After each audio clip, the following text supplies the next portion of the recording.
Everyone, welcome back to our channel. তো তোমরা সবাই কেমন আছো? আশা করি সবাই খুব ভালো আছো, আমিও খুব ভালো আছি। তো আজকে আমি চলে যাচ্ছি একটা শ্রাদ্ধ বাড়ি। ভিডিওর প্রথমে সবাই কমেন্ট করে জানিও আজকে আমায় কেমন লাগছে। তো চলো বেশি কথা না বলে ভিডিওটা স্টার্ট করা যাক। তারপরে দেখতে দেখতে বাড়ি থেকে বেরিয়ে গেলাম, আর সবাই মিলে যাওয়ার মজাটাই তো অনেকটা আলাদা।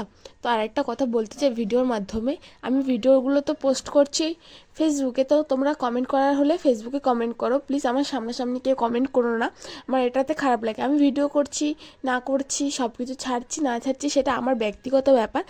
আর আমি মনে করি একটা জিনিসের পেছনে যদি তুমি দৌড়াতে থাকো তো তার একদিন তুমি সাকসেস পাবে।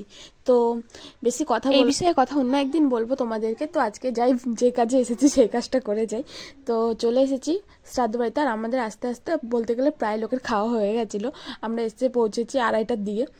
তো দেরি করেই বেরিয়েছিলাম, আর এইখানে ওনার ছবি টবি লাগিয়েছে, আর আমরা 3 বোন এক জায়গায় হয়ে গেছি। আর খাওয়ার জন্য লাইন দিতে হয় জানো তো, খাওয়ার জন্য রীতিমতো লাইন দিয়ে দিয়েছে সিঁড়ির ওপরে। আর এদিকে আমার একটা মাসির ছেলেকে দেখো, ও কিছুতেই এই চশমা খুলবে না, এই চশমা পরে খাওয়া দাওয়া করবে। তো আজকের মতো ভিডিওটা এখানে, ভালো লাগলে লাইক কমেন্ট শেয়ার করে দিও, আর খাওয়ার ভিডিওটা আসছে নেক্সট পার্টে। টাটা।